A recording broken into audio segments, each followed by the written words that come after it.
With the swimsuits that got banned, no one really cared if they could go 1% faster. But here there is a potential trickle-down benefit. We could be driving cars with better brakes. But it's something that gives me pause a little bit when I start getting too wrapped up into what does this mean for the 0.1%. Maybe we should also be considering what it means for the 99.9%. This is Running for Real, the podcast for runners who know that for every runner's high, there are just as many lows. All those just missed PRs, easy runs that feel hard, injury blues, and more. Each week, we'll talk to running, health, and wellness experts about their highs, lows, and best advice to build our confidence. Running for Real is about being honest, being brave, and most of all, not feeling alone. And now here's our host, Tina Muir. Hello, my friends. Welcome to Running for Real, episode number 173. Thank you so much for joining me today. I am happy you are here. If you are a new listener, welcome. And today we're kind of going back to, I'd say, more of a traditional Running for Real kind of podcast, how I started out, which is kind of discussing things and really kind of challenging the guest, kind of asking them questions about their expertise, and felt especially easy to do that today with my guest today, who I'll tell you about in just a minute. But before we get to that, last week I had Alicia Montano on the show, who we both had a very exciting announcement to make. So if you did miss that one, you can be sure to go back and check it out. And Alicia and I are going to be working on some things in this year, and I'm really excited about it. So thank you so much for listening to that one. It was a great conversation to learn from her, to really think about things. And I hope you've been spending some time this week kind of thinking about your own life and some of the opportunities that you've had that maybe you didn't see as opportunities, but we've been very fortunate to have. So hopefully you enjoyed that one. Now, today we have Alex Hutchinson on the show.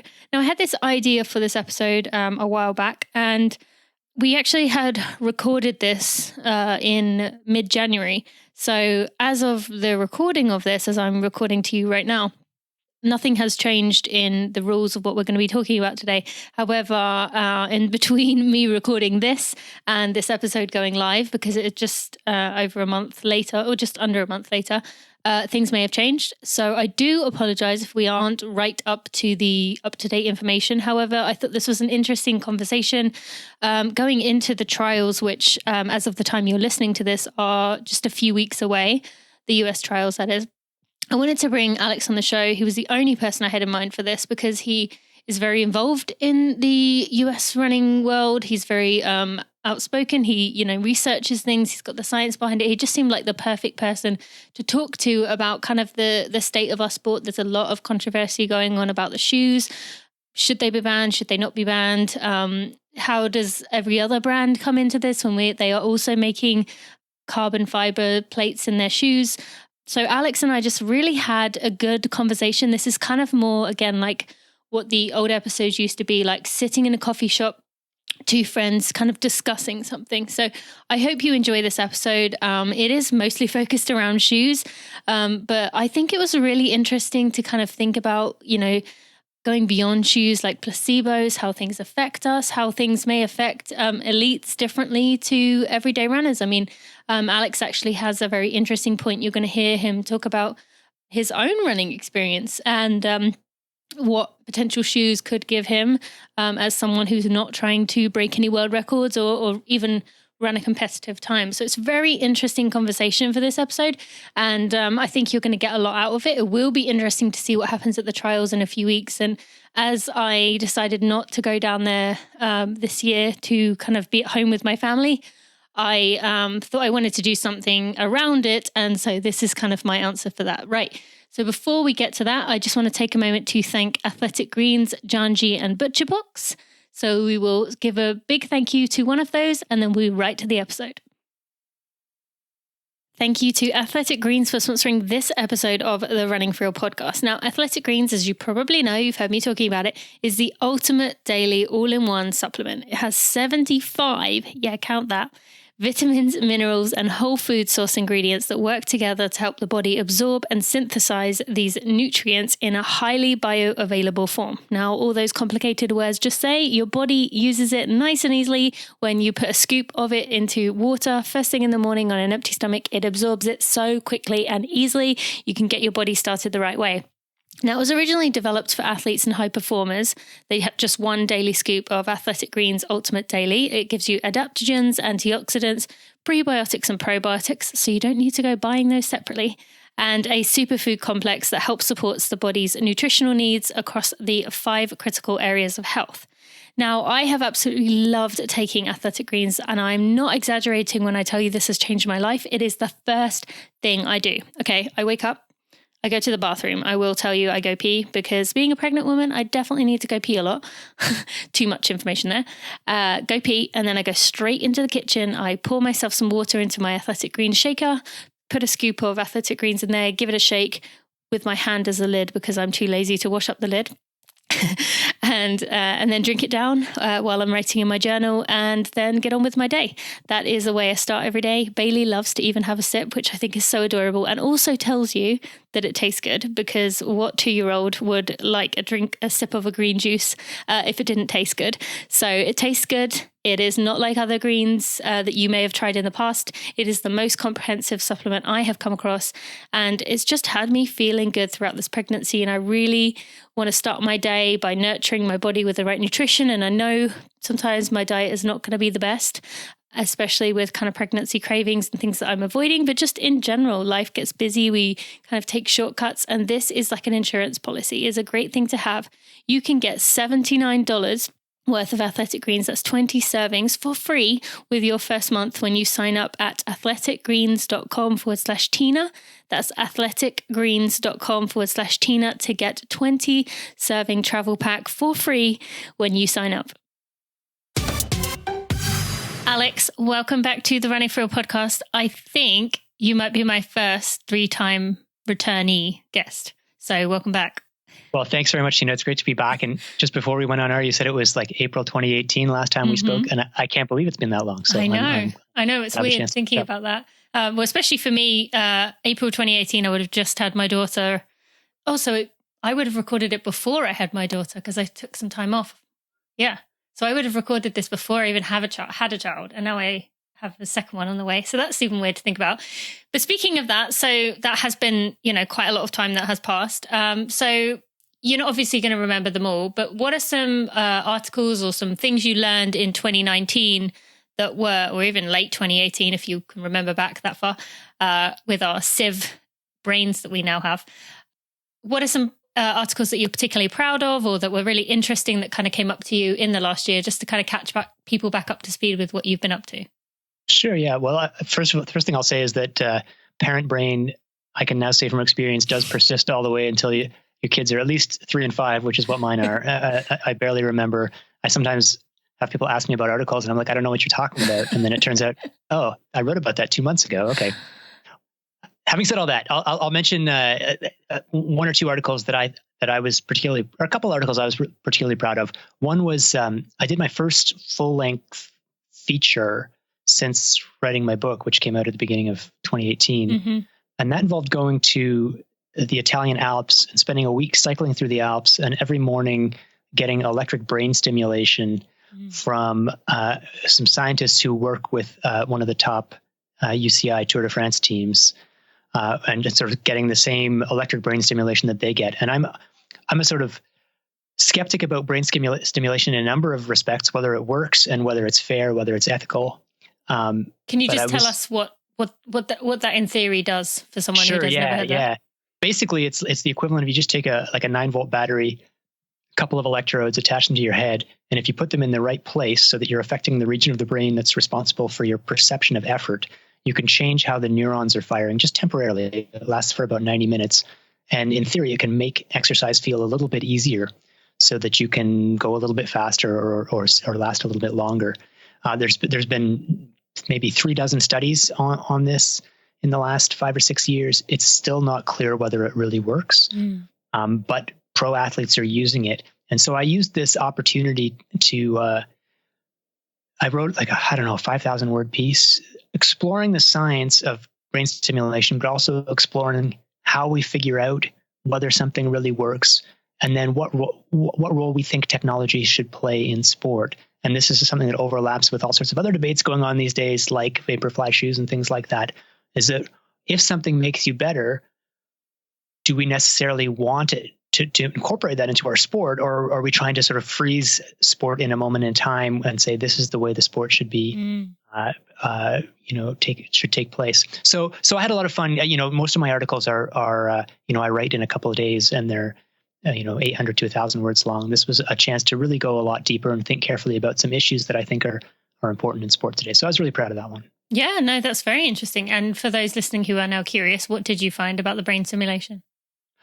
The disappointing answer is that I which I could have given you before I left, is that it's not clear yet, and we have to sort of. It probably won't be clear for a few more years at least. These questions are hard to answer.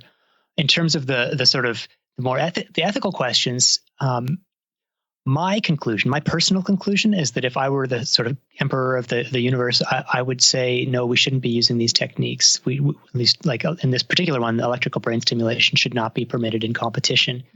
But it's not that I think that's necessarily an obvious decision, and I recognize that other people may have different takes. So I think we need at least to have a good discussion about what it is we expect from sport, and also accept that any answer we come to is going to be somewhat arbitrary. It's not like the world was created and on day 6, it was decided that sports should have brain stimulation but should not have carbon fiber shoes. These are all sort of subjective decisions, and we just have to draw a line and decide that that's where the line's going to be.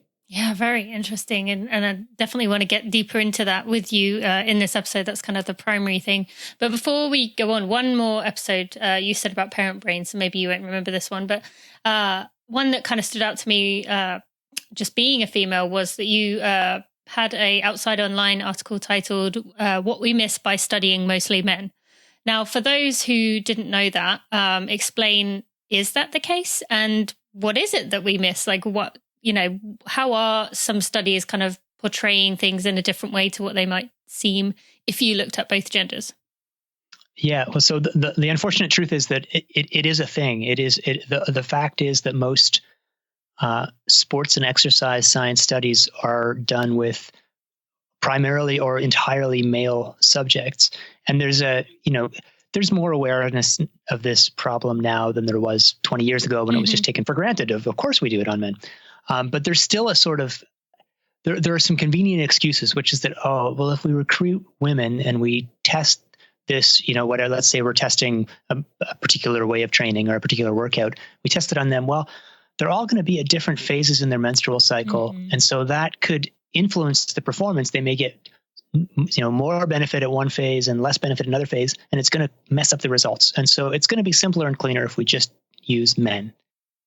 There's a particle of truth there. The fact is that in some cases, menstrual phase does have relevance to the results you get from a study. The thing is, if you say, well, therefore we're not going to study women, then you're saying, well, so we're going to ignore 50% of the population, and then we're going to extrapolate and assume that it's true for them anyway. And so that's fundamentally problematic. And actually, I wrote another article on this topic in the Globe and Mail, Canadian newspaper, a few weeks after that first one that you mentioned, about a study where some researchers tested this premise. Basically, they had done a study on the effects of exercise on cognitive function. Like you go out and do a half-hour run, you're going to be temporarily smarter, to put it in crude terms. And these researchers at Western University in Canada had submitted a study to a journal, and it was rejected from the journal because they said, you can't have women in your study. It's going to be all messed up by their menstrual phase. And so they were so outraged by this that they said, basically, okay, let's find out if that's really true. So they ran another study where they tested women at different phases of their menstrual cycle, and they found no difference. So even though this is a sort of a convenient excuse used in a lot of ways, the truth is in many cases it doesn't matter. And so there's kind of two issues. One is that sometimes you can invite women into your study and not worry about it. Other times, okay, maybe you're going to have to control for menstrual function. You're going to have to test them on a certain day of their cycle or whatever. Either way, if you don't do it, you're not understanding how the body works. You're not doing a study that's relevant to half the world. And so it's pretty clear now, but it's still taking a long time for this understand. So one of the studies I wrote about reviewed all the data on beet juice, which is a common performance supplement for endurance athletes. Mm-hmm. And they found, I can't remember the exact numbers, but it was something like 90 or 100 studies, of which, almost all of them were exclusively men and just 7 had women in them or something like that. Like the numbers were just astounding in the extent to which this bias still exists. And do you think that we'll be able to continue with this kind of, women are gaining more and more kind of momentum with speaking out? Are people going to be able to continue doing that? Change is going to be slow. Like everyone is saying the right things. Not everyone. Most people understand this is an issue, but I would bet if you look 2 years from now in the journals, it's not going to.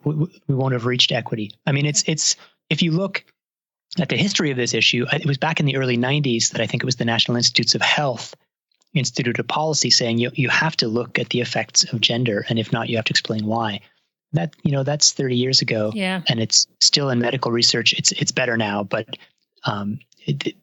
these things take time. Yeah, well, but they shouldn't. They should, but they do. I don't, absolutely. I mean, there's many things with that example. I did an episode on kind of climate change with Claire Gallagher. It will be 2 weeks before this episode, and in it, I told Claire. I don't think I mentioned this in the episode, but I came across a book while I was reading it to my daughter. It was all about how we can help the environment, we can save the planet. It was literally exactly what is going on right now, but it was written 30 years ago. And I was like, how is this being said, like read to my husband? And yet I didn't know anything until, a few years ago. So yeah, there's a lot of things I think that really take a long time to get the message out to where a change actually happens. So very interesting there. All right. So I wanted this episode to kind of be an episode where we kind of dig into, you've mentioned the vapor flies already, but, other things within running. We have the US trials coming up at the end of February. Both you and I are quite impartial, you being Canadian, me being British. And I think our selection policies for the two countries are pretty similar in that you don't have a trial it's technically a trial like we have with the London Marathon, but it's more kind of this person might make it even though they didn't run the trial. You have to hit this time. Is that correct? Same with Canada? Yeah. For the first time in a long time this year, they named the Toronto Waterfront Marathon as the trial as a trials race. Okay. But effectively what that meant is the winner could be selected if they hit a certain time. And in fact, we had both one man and one woman who ran very fast. And so they have locked up one spot on the team, but there's still 2 others in both cases. So 4 spots total, which have nothing to do with the trials. Yes. And that's kind of the same with the UK, but both of us are very heavily involved with the US. So we're interested, especially that the industry that we are in, so we can talk about it, but we're not really affected with who's selected and who isn't and who runs well and who isn't. So I thought it would be good to talk between us. So, going into this US Olympic trials, Olympic year for everyone, do you get the sense that there's a different kind of vibe going on within the running world this year with just kind of the outlook? Or do you feel that this is just like any other Olympic year that's come along so far? Well, I'm not 100 years old, so I can't remember all the Olympics, but although it sometimes feels like it. It felt like it on my run this morning. I think there are dramas and controversies that make every Olympic cycle feel unique. So when I think back, the one that sort of leaps to my mind, I think it was the 2000 trials, was the one where the standards were imposed at I can't remember exactly how it worked out, but the way the A and B standards worked out, the US trials wanted to make sure that the winner of the trials could go to the Olympics, but almost nobody had the A standard. And the way it worked back then is each country could send 3 people if they had A standard or 1 person if they had B standard. And so you had this situation where if someone with B standard won, and then that they could either choose to send that person or they could go down the list and send 3 people with A standard. And before the trials, they made the decision that for media purposes, it was important that the winner of the trial would go to the Olympics. So they said, if someone with B standard wins, that's the only person going. And indeed that happened for both the men and women. So that year, even though there were at least 3 people with A standard, but the US sent just 1 man and 1 woman to the Olympics.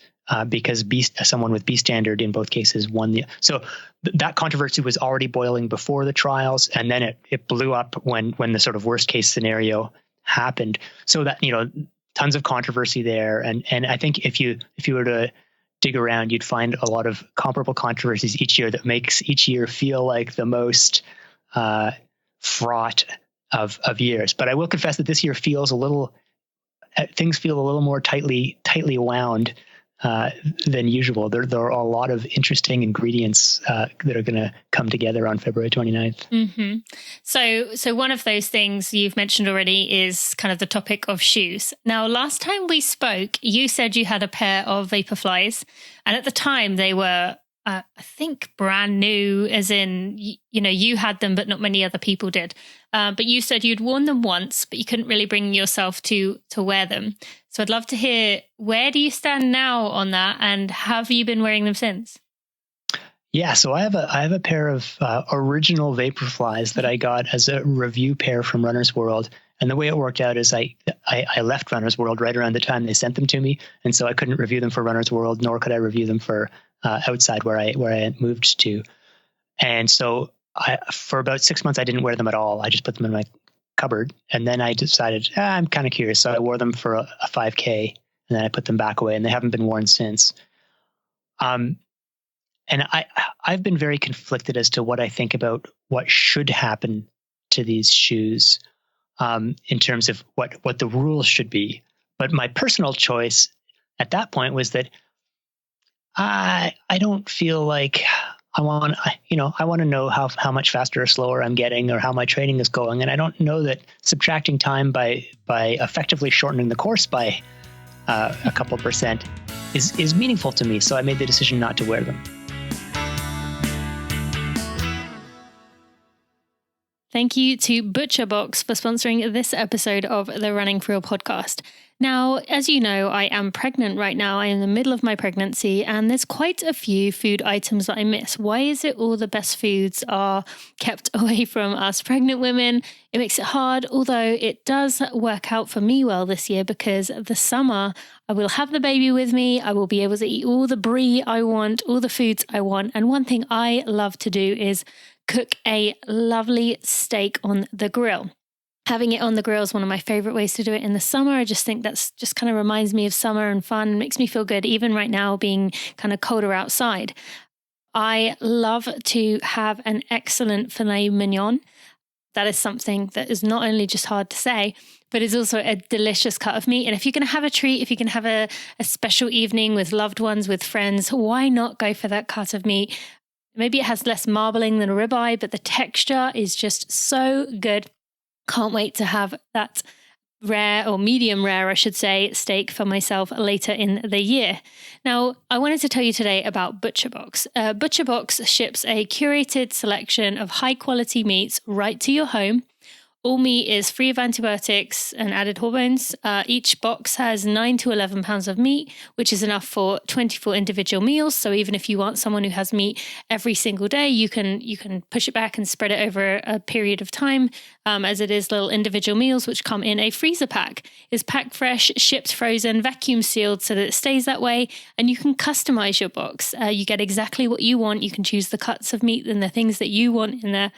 It's 100% grass-fed and finished. It is free-range organic chicken, heritage pork, wild-caught Alaskan salmon, and bacon that is free of nitrates and added sugar. That's kind of the way meat should be, right? This is the most affordable and convenient way to get healthy, humanely raised meat. And with ButcherBox, you get the highest quality meat for around $6 a meal, which is still pretty good, right?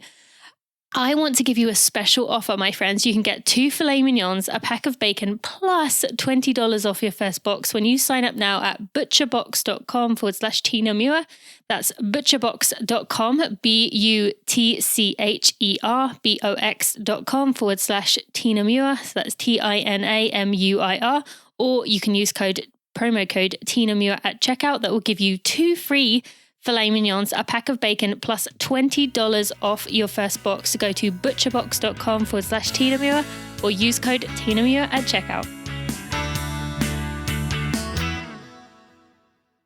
Yeah, so I have a pair of original Vaporflies that I got as a review pair from Runner's World. And the way it worked out is I left Runner's World right around the time they sent them to me. And so I couldn't review them for Runner's World, nor could I review them for outside where I had moved to. And so for about 6 months, I didn't wear them at all. I just put them in my cupboard. And then I decided, I'm kind of curious. So I wore them for a 5K, and then I put them back away, and they haven't been worn since. And I've been very conflicted as to what I think about what should happen to these shoes in terms of what the rules should be. But my personal choice at that point was that I don't feel like I want to know how much faster or slower I'm getting or how my training is going. And I don't know that subtracting time by effectively shortening the course by a couple of percent is meaningful to me. So I made the decision not to wear them.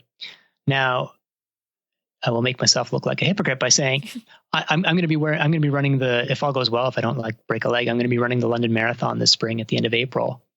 And this was a sort of unexpected thing. I got an opportunity to run thanks to a conference I'm going to be at in London. And I'm not really in marathon shape. I have not been doing the mileage that would point towards a successful marathon. And while I plan to train hard over the next few months, I'm a little worried about how my legs are going to feel for the last 10 miles. And so I've been thinking, maybe I'll pull out the Vaporflies, and because in addition to their reputed efficiency gains, or I think they're not just reputed, they're pretty well-established speed gains. They're reported to help your legs feel a little less trashed towards the end of a marathon, and I could really use that.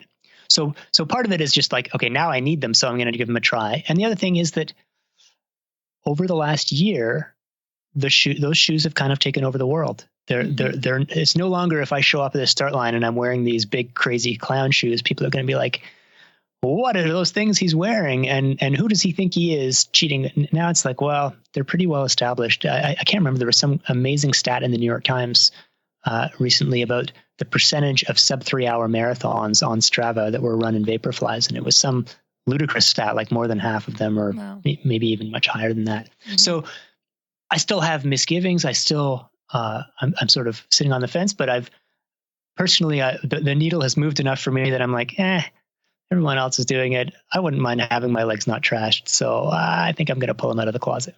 Okay. So we're friends. So I feel like I can push you a little bit here, but okay. You mentioned about being a hypocrite. I don't know if I'd consider it a hypocrite. I think you could always fall under the category of, well, I'm kind of doing research, like you said about how your legs feel. You yourself could always kind of fall under that umbrella of, I'm just doing something for a future article.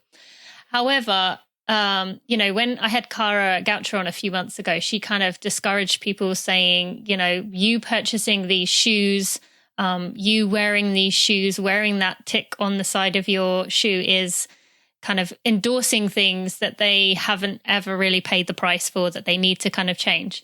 So in that episode, and I will admit I did too, Cara and I kind of said, that wearing those shoes, to anyone listening, you want to get a few minutes faster. Maybe you want to, squeak under that 3 hour barrier, and you maybe otherwise wouldn't, or you want to run a Boston qualifier. And kind of Cara said, you got to think of the greater good. Is it worth you kind of endorsing them, even though you think you're just one runner, to kind of the message that you're sending, the fact that that's more advertising, more people out there wearing their shoes. How do you feel about that as someone who people will know and will see and will notice that you, Alex Hutchinson, are wearing a pair of those shoes and essentially, endorsing them? Thoughts on that? Yeah, no, that's a fair and a good question, or a good point that I don't know if I have a good answer for. I would say what you just described is probably the key underlying motivation for why I haven't worn them for the last 2 years, or 2.5 years, I guess they've been in my closet. Is that, there's a few things.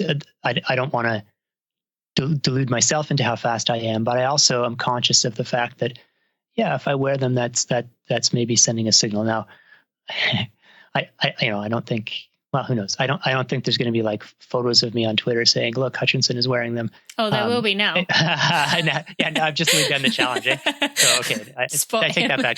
Edit that out, please, editors. Yeah. I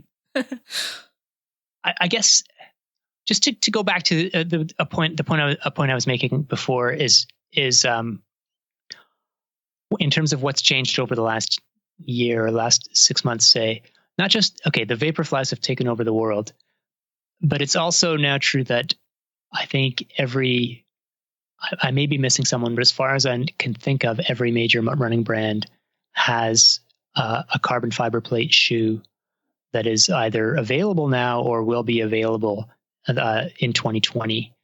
I'm not sure. I haven't heard specific plans about Adidas, but I know they have a prototype, but I don't know about their release date. Pretty much everyone else has announced the release date. So to me, one of the major problems with the Vaporfly is the way it was introduced and the fact that it was available to some people before others.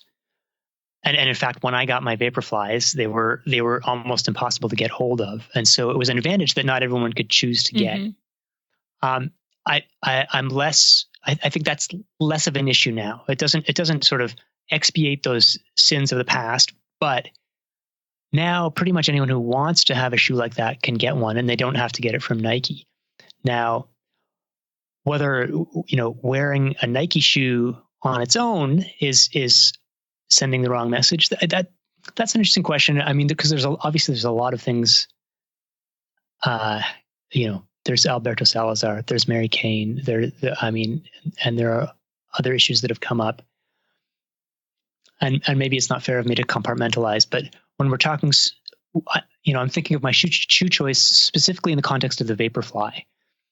And the Vaporfly has reached a point now where the carbon fiber shoes as a class are no longer an exclusive Nike thing.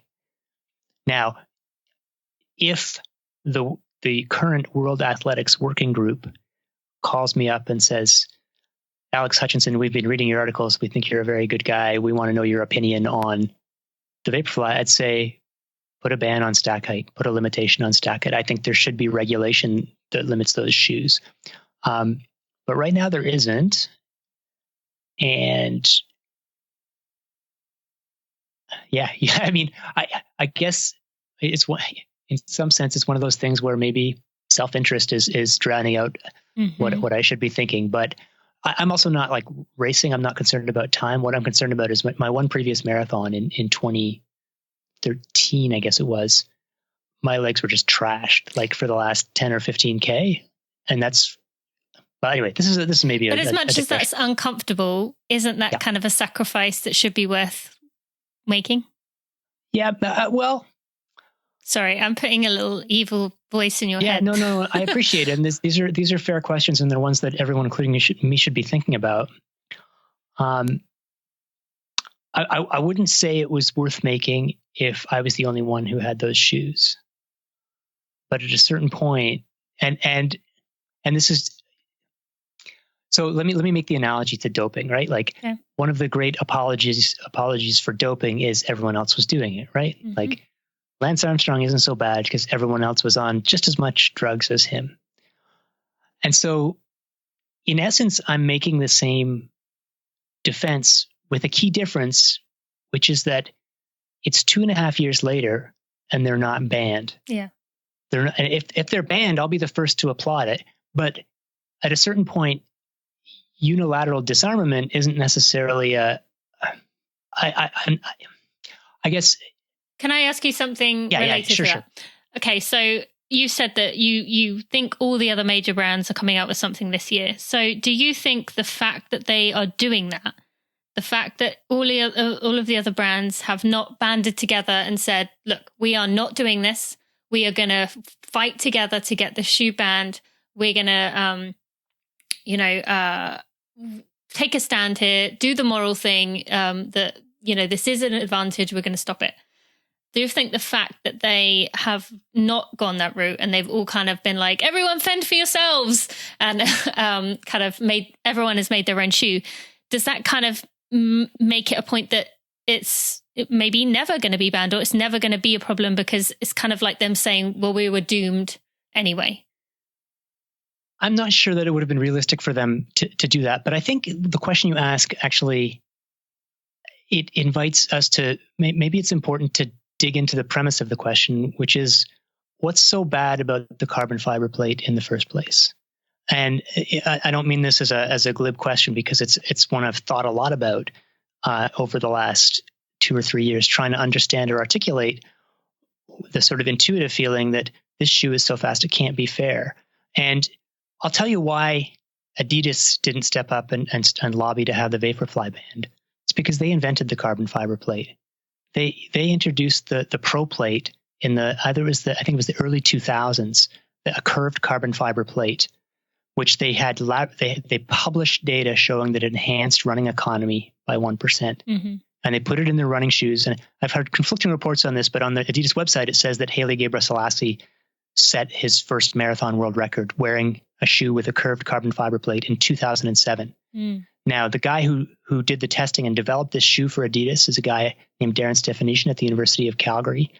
His grad student, one of his PhD students, went to Nike after finishing in 2012 and developed and led the design of the Vaporfly. So Adidas couldn't say, we think a curved carbon fiber plate is cheating, because Nike basically took their idea. And Adidas wasn't the first one either. Brooks, I talked to a Brooks designer a few weeks ago. They had something called a propulsion plate in 2 of their shoes in 1989 in the Brooks Vision and the Brooks Fusion. Fila had a carbon fiber plate racer in the late 1990s. Oh. Hoka had a carbon rocket in 2015. They didn't release it but they announced their carbon rocket, full length carbon fiber plate.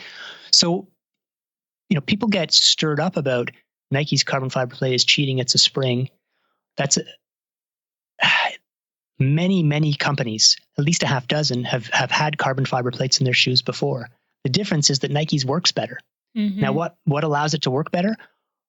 One thing is that they combined it with this ultralight foam, Zoom X, which is lighter than any other foam before and also more resilient than any other foam before, meaning that when you squish it, when you land, it squishes and then it springs back like a spring, pushes you off again, gives you some free energy. Every shoe's midsole does that. Most shoes use EVA in their midsole. That gives you about 65% of the energy you put in back. The next big development was Adidas's Boost. They developed a Boost midsole. It gives you back about 75% of the energy you put into it. That shoe was used to set 3 consecutive world records. Before the Vaporfly, the world record was held by runners running in Adidas's Boost shoes. Mm-hmm. Then Nike, is Zoom X, it's up about 85%. They got another 10%. So again, what's Adidas going to say? We object to a better foam because our foam that was better, and we had peer-reviewed data showing that it's better, our foam was 10% better, but now Nike has a foam that's even 10% better than that. So none of the ingredients of the shoe are new or novel. Every company has been trying to do exactly that for decades. So the sort of moral objection to the Vaporfly, to me, the problem wasn't so much that a carbon fiber plate is cheating. The problem was that Nike's shoe was demonstrably better than everyone else's, and they introduced it in secret at the 2016 Olympics. And so it wasn't equally available, and it was totally skewing the competitive playing field. Those who had them had an advantage over those who didn't. So the fundamental problem wasn't that a carbon fiber plate is evil. It was that Nike's shoes were better.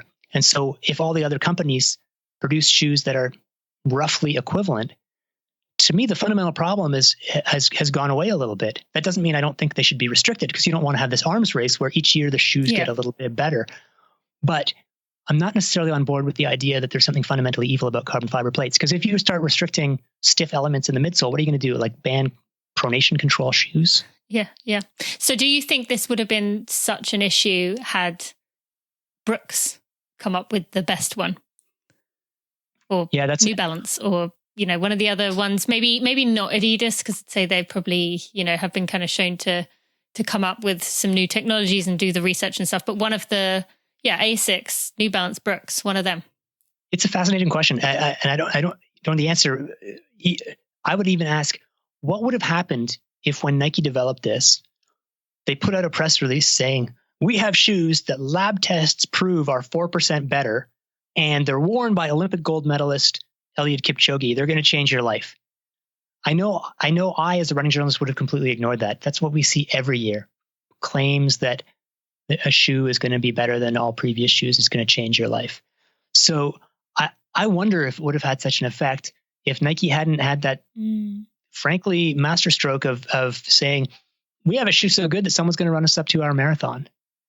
We're going to put our money where our mouth is. And that got people angry. They're like, look, either you're going to fail and we're going to laugh at you, or if you succeed, that means you're cheating. And Kipchoge came close enough to succeeding that it became by definition that he was cheating. So it's interesting to think about what would have happened had it been presented differently, had people not been sort of primed to think if the shoe is as good as it's claimed, it's cheating.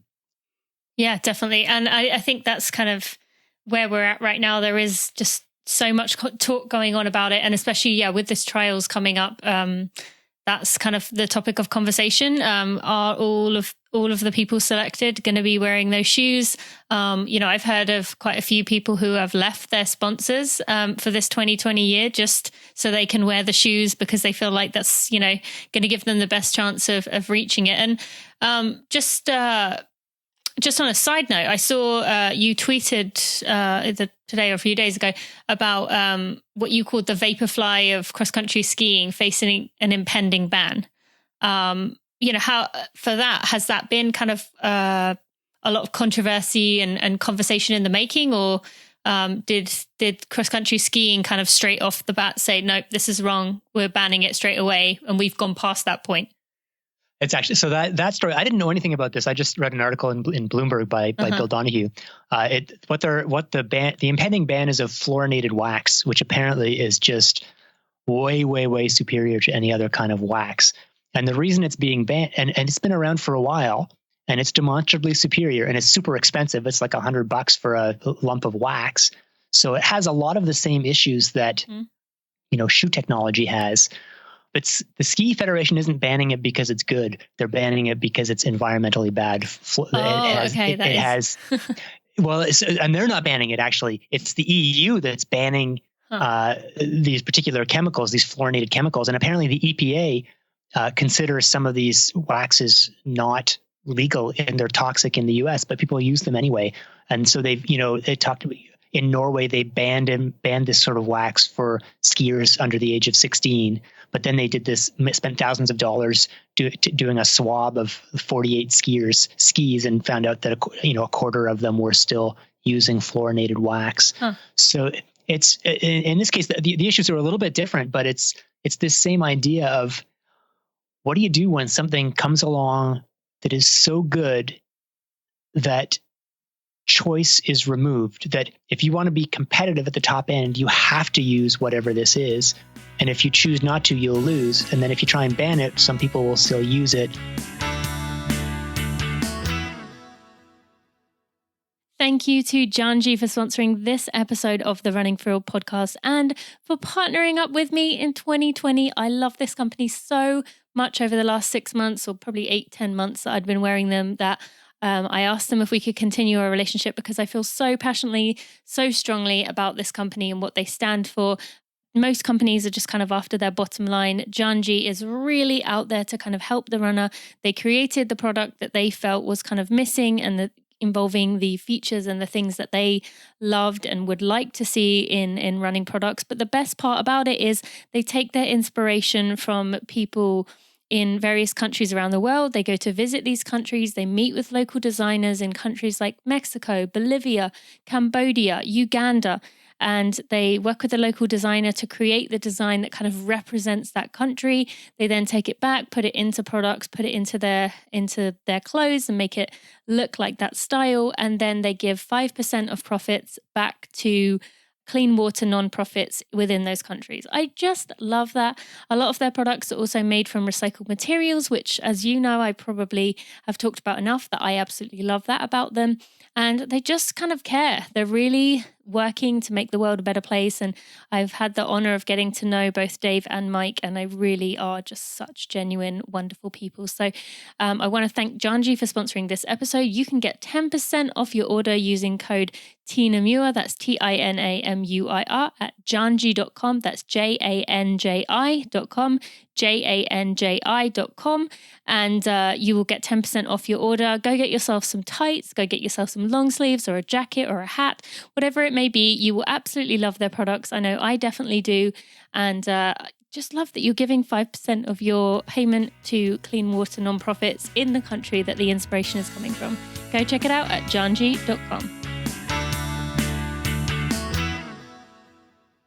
In Norway, they banned this sort of wax for skiers under the age of 16. But then they did this, spent thousands of dollars doing a swab of 48 skiers' skis, and found out that a quarter of them were still using fluorinated wax. Huh. So it's in this case the issues are a little bit different, but it's this same idea of what do you do when something comes along that is so good that choice is removed, that if you want to be competitive at the top end, you have to use whatever this is. And if you choose not to, you'll lose. And then if you try and ban it, some people will still use it. When I was writing this story, I mentioned about brain stimulation. I talked to an ethicist named Thomas Murray, who's been talking about, looking at enhancements in sports for 40 years. And one of the points he made is that effective performance enhancing technologies or techniques are tyrannical. You can't just say, well, let's leave it to the conscience of the individual. If the Vaporfly at this point, if you don't count the other shoes that have started to emerge, the Vaporfly appears to be so good that you can't afford not to wear it if you're in a close battle. Yeah. Although I will just, throwing stuff into the kitchen sink, I will say Ronex Capruto just set a new world record for 10K on the roads, 23 or something in Valencia. And I saw it, and the women's record went down in the same race. And I thought, and it's like, wow, the beat goes on. It's just ever since these Vaporflies came out, world records are just getting demolished. Well, then it turns out that Capruto was wearing the Adidas Takumi Sen, which is a shoe that predates the Vaporfly and has no carbon fiber plate. It's none of the fancy new shoes. So all of a sudden it's like, oh, wait. Maybe there's something else going. You don't have to be wearing these shoes in order to run fast. And so maybe there's, because I believe the shoes make a big difference, but there's also a sort of self-fulfilling prophecy. If every good runner believes you have to have these shoes to win races, then every good runner wears them. And then sure enough, the winners of the races are wearing these shoes. And so you get this sort of amplified effect because of the expectations that they're good. So do you think like what you were saying about the study that you did, I can't remember where it was, in Italy, was it? Yeah. Is it that same kind of thing where even the psychological benefit, the kind of placebo that people feel from putting on a pair of shoes with a carbon fiber plate is enough to kind of give them that self-confidence, give them the kind of belief, it's the whole, 4-minute mile thing again, that it can be done? Or do you think it is? I think there's no doubt that there's this extra boost that people are getting from doing something that they believe with good reason is gonna help them. That doesn't mean there's no real effect too, but I think there's no doubt that and the opposite of a placebo effect is a nocebo effect, something that hurts you because of your expectations.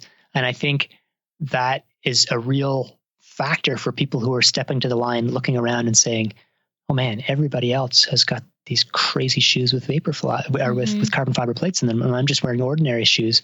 I'm screwed. I can't compete with these people. Well, what about if you were in the rough part of a race where you're at mile 23 and 3 runners come by you and they're all wearing the shoes and you're not? You'd be like, oh, if I was wearing those shoes, I would have been able to stay with them. Or, if I was wearing those shoes, then maybe I could have.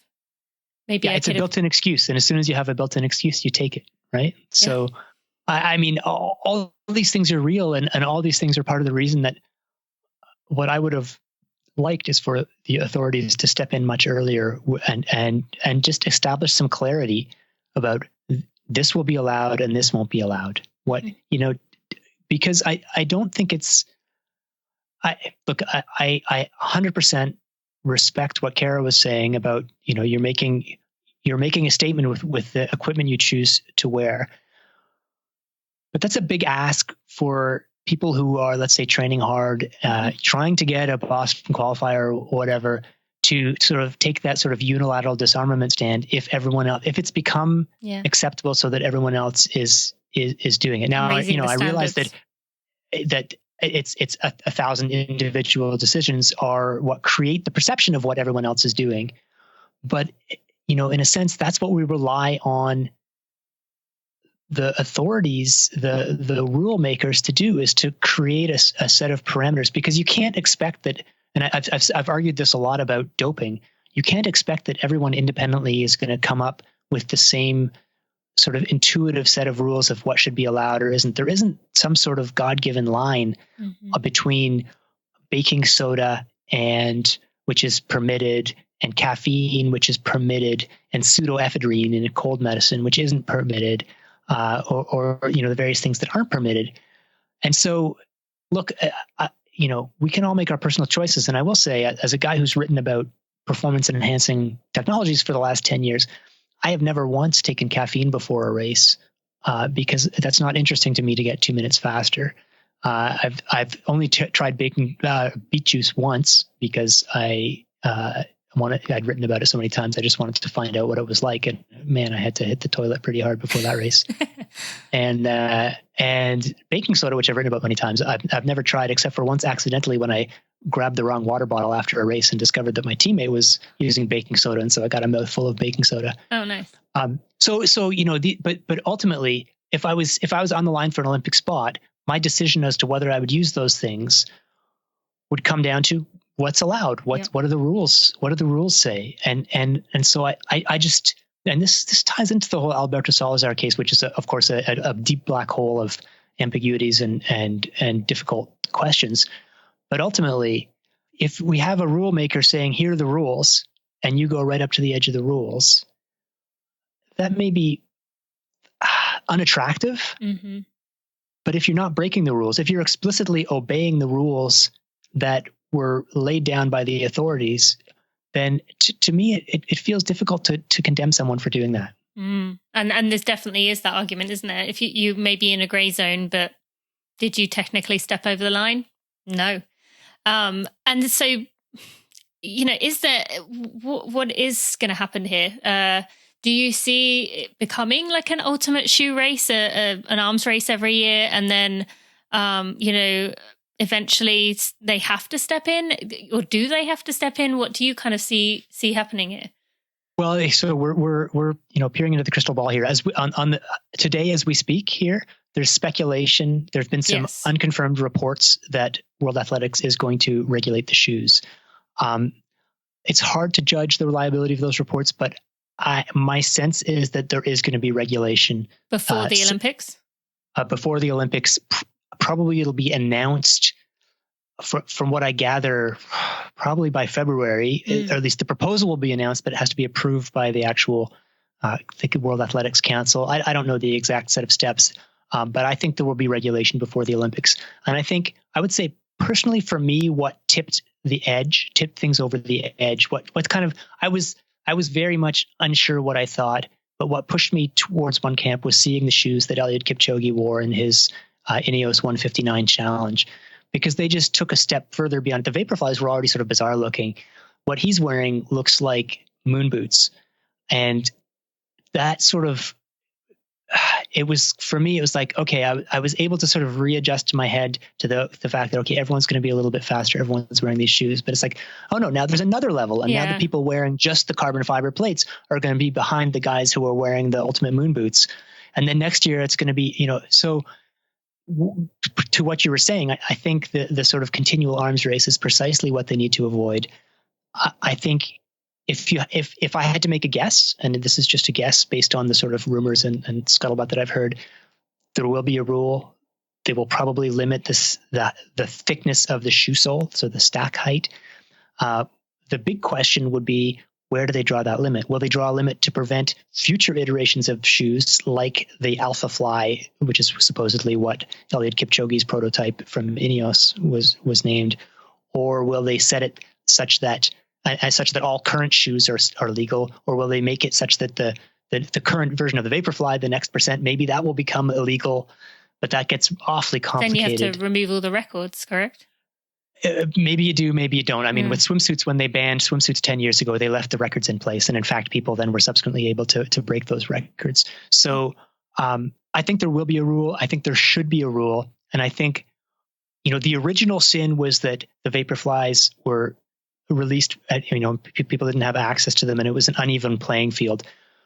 Over the course of the next 2 years, it was this awkward transition period. Now we're just entering the place where we might get back to some sort of level playing field where every company has some sort of carbon fiber plate shoe.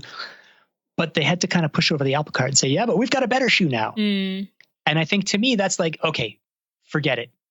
We have to put in some rules now, because we could deal with one, level up. One level up and one sort of really unfortunately ruined Olympics for some people. But we can't have two, and we certainly can't have 3 or 4 or 5. So let's just put some rules in. Yeah. Okay. All right. So taking things as they are right now, or I guess maybe we could do both situations. I mean, if there does come a ban before the US trials, as you say, that would mean people can't wear them for the trials, correct? Or they would be able to wear them for the trials, but not the Olympics. I can't. Before the trials, I would imagine that nothing will be confirmed. That it will be because you've been training in those shoes, and then a week before you have to switch your shoes. So that would mess people up pretty good. I think that would be awfully awkward, and I could even imagine USATF saying, you know what, we're just going to let people run in whatever they want for the trials, and then we'll make sure we're confirmed. But that would be a very rushed rule. I can't imagine they would bring it in that fast. So just to sort of anticipate a, worst case scenarios, you could have someone qualifying for the team wearing rocket shoes, but then not being allowed to wear those same shoes at the Olympics. So what do you think is going to happen with the US trials, with the athletes selected from many other countries for the Olympics? Because even if, it's countries like ours that aren't going to have a trial in the coming months, before the Olympics, they're going to select the athletes who have likely maybe run a marathon, maybe the London Marathon or one of the other spring marathons where it was still okay to run in those shoes. What do you kind of predict with the US and with the rest of the world, with the percentage of people, or how prevalent we're going to see it at the Olympics if it is allowed to go through? Yeah, so the US, bless them, have the simplest rules imaginable. The first 3 across the line are going to go, and it doesn't matter what's on their feet. Yep. If I have to predict, I would predict that 15 of the top 15 finishers on both sides will have a carbon fiber plate in their shoe. They won't all be from Nike. There's some absolutely top contenders like Jared Ward, who are running in, Saucony's carbon fiber plate shoe and have been, Des Linden. She won Boston 2 years ago in a carbon fiber plate shoe from Brooks. So it's not only Nike athletes who have access to these shoes, and the specs that I've seen from these other shoes, nobody other than Nike has published running economy data, but the shoes look pretty similar. So at least some of them don't at all. Some of them are clearly just putting a carbon fiber plate in to kind of jump on the bandwagon. But I think we'll see people contending and probably even making the team with non-Nike carbon fiber plate shoes. So what about Ryan Hall, I think, is one that I remember has publicly spoken out about how he doesn't feel like it's right. But how can other athletes from other brands say anything then if they are also, like you said, Des, if she was wearing those shoes 2 years ago, or Jared, if he's been running in those, for the past year or however long? Can they say anything? If Nike's got maybe a slight jump on the efficiency, like I'm glad you asked that question, because I think and Des has made essentially the statement publicly, and I think her statement mirrors, or her position, from what I understand, mirrors the sort of fine line that I was trying to walk earlier in this conversation, which is that I think they should be restricted in some way, or if not banned, then at least restricted. But if they're not restricted, I'm not going to be the one who shows up at a gunfight with a knife. Yeah. And if I was Des Linden, that's what I would be saying. I'm trying to make the Olympic team, and it's all very well to be against guns, but if you're in a gunfight, you bring a gun. Yeah. In my case, of course, I don't care how fast I run, but I'm making a choice that is predicated on the fact that, well, at a certain point, if everyone else is doing it, then I don't have a moral objection to cushioning in my shoes. Mm-hmm. I have a moral objection to having an advantage that nobody else has. And this is, not to sort of run off on a tangent here, but a lot of the discussion about fairness and is based, we're talking about who's going to make the Olympic team. And that's a really, really important thing, or who's going to win a given race. But for 99.9% of runners, that's interesting, but it's not as big a deal as, is this going to allow me to recover from my long run a little quicker? Is this going to allow me to, every time I say something positive about these shoes, I get accused of being, a Nike shill or whatever. But I've heard a lot of people, older runners, saying, I'm able to run more than I have in years because let me dial that back a little bit. I've had people tell me this, that you'll pry these shoes out of my cold dead hands because it's allowed me to run more and to be less beat up from running. Yeah. Having run in them once, I can't verify that statement or not, but it's like there becomes a conflict between what's best for the sharp end of competition for keeping a fair playing field versus what could make running more pleasant for the largest number of people possible. So, but then where do you draw the line of, which people to allow to have it and which people to not? Well, what I would say is you have to make, there can't be a line. Either it's allowed or it's not. But when you make the decision about whether to allow it, you think carefully about what are the pros and cons in the larger context. So for swimsuits 10 years ago, I guess it was 10 years ago, there wasn't really any redeeming value to, like, the argument in favor of enhanced technology is that we're making the sport better or things more accessible to the, everyone when a car company develops better brakes for their fancy car, 20 years or 10 years from now, you and I are going to be driving a car that has better brakes thanks to that innovation. Mm-hmm. And with the swimsuits that got banned, you couldn't make that. No one really cared if they could go 1% faster. And if that's all we were talking about with the Vaporflies, I think there'd be less concern. But here there is a potential trickle down benefit. We could be driving cars with better brakes. We could be running in a shoe or a class of shoe, a particular way of designing shoes that is easier on the body. Mm-hmm. And that may well be hype. There's not a whole lot of evidence backing up that statement.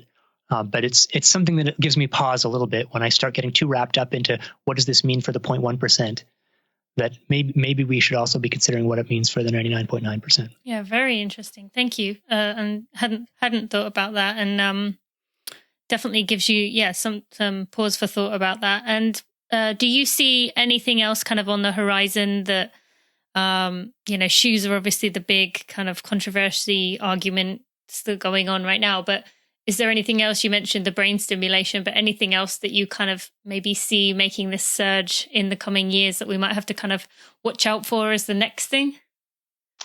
Yeah, that's an interesting question. I mean, the stuff that I've heard most, let's say in the last couple of years, there's a lot of buzz about stuff like ketones that you can drink and electric brain stimulation. And I remain, both of those are things that I wrote about because I thought there was sufficient evidence that it's not just, pipe dreams, because there's a billion things that people say are going to change the world. Mm-hmm. Those are two things that I think have potential that might be real and that have these issues where, the ketones are super, super expensive and brain stimulation is just super, super creepy. And so there's these things where if you extrapolate away from, okay, let Olympians do what they want, but if Olympians are doing it, then competitive people are doing it. If competitive people are doing it, the college people are doing it. If college people are doing it, high schoolers are doing it. Yep. It's like, I don't want my high schooler taking ketones and electrocuting her brain before a game. So those are two things where I think there's potential for difficult discussions about what should be fair and what should be allowed, because there's no a priori reason to ban them, but it's like, let's think about what sort of performance aids we want to be part of our sporting experience. Oh, thank you. Very interesting. All right. Well, Alex, I'm going to wrap up here. Anything that you have coming that we can kind of look for in the next few months, or anything that you have planned for the rest of the year other than the London Marathon? Yeah, when I look into the future, I see a vast empty horizon. I have no idea what's coming next. I'm I'm sort of trying to brainstorm, plot, think about next book topics, but I haven't been able to put my hands on quite where I want to go. So we'll tell everyone listening what Endure is about. Endure, I said that really weird. It is about, for those who haven't listened to the previous episode, in which case go back. I will find out the number while Alex is talking, but go back and listen to it and then get the book. But tell us what it is about. Yeah. Sure. Yeah. Endure is basically tries to answer one question, which is, what is it that defines the limits of endurance? What is it that stops you when you reach the point where you can't go on? And it's basically, I spent about 10 years reporting on the science of endurance and trying to understand that question. And it ends up being an exploration of not just the physical factors, but the psychological factors and how the brain and the body interact. So I've just looked that up, and that was, episode 96 was the most recent one. So that was the one that we talked about, Endure.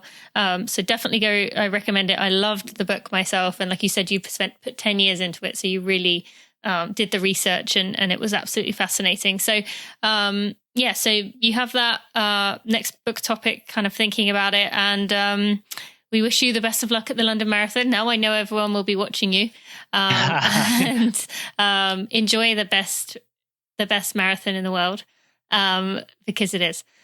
And thank you for your conversation, for your wisdom, and just for sharing your thoughts with us. Well, thanks, Latina, and best wishes for the journey that you're about to embark on, which is the ultimate test of endurance, if ever I've seen one. What, 2 children or giving birth? 2 children. Well, no, I've heard giving birth is bad, but I can't speak to that personally. But I know that it's an exciting but arduous journey, much like a marathon, except way, way longer. So yes. Best wishes for that. Thank you. My friends, if you have a minute and you could leave a review on your favorite podcast player, Apple Podcasts, iTunes, Stitcher, Overcast, Pocket Cast, Spotify, or whatever else podcast player you use to listen to this podcast, or if you would subscribe to this podcast, you will help me get out in front of new runners to make our tribe even bigger and even better. It might not seem like you as one person can make a difference, but really it helps a lot. And it shows me you appreciate the hard work I put in for those. Thank you so much. Thank you so much for listening to this episode today, and I would love to hear your thoughts on the topic. Tweet at me, at Alex in there. Sweat Science is his Twitter handle. Let us know what you think, or let's have a conversation about it within Superstars, because this is more of a kind of the Superstars focus kind of topics. This is what we were all about in the beginning, kind of discussing these things, not being afraid to talk about things that everyone else was kind of shying away from. And I love that. So I love you guys for being able to share your thoughts and be honest about your opinions. So let's do that. I mean, this was really interesting conversation for me with Alex, and we did actually go on talking for probably another 10-15 minutes. So probably should have recorded that as well. But I did stop recording and just kind of got into the conversation with him. And it was fascinating. So I think he was the perfect person to bring on to kind of talk about that. And it will be very interesting to see what happens the rest of this year and also at the trials in just a few weeks. So I want to take a moment to thank you so much for listening to this episode today. I know there are thousands, if not millions by now, of podcasts you could be listening to. So thank you so much for tuning in to Running for Real. I want to thank our sponsors, Athletic Greens, Janji and ButcherBox, for sponsoring this episode. If you go to the show notes at tinamuir.com/episode 173, you can find some of the things Alex and I talked about today, as well as links to those sponsors and the deals that you will be getting from that. So thank you so much for listening.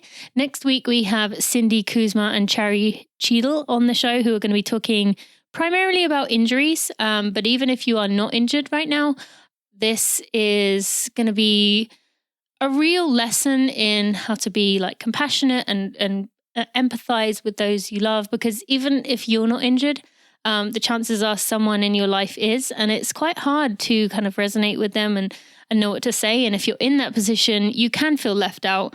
So I think regardless of whether you are struggling with an injury or not, or whether you are healthy, injuries are not contagious. Don't worry, you're not going to catch anything by listening to this episode, but it really is a fantastic episode for learning how to deal with the emotional and mental side of being injured. So be sure to tune into that one next week. Thank you so much for listening.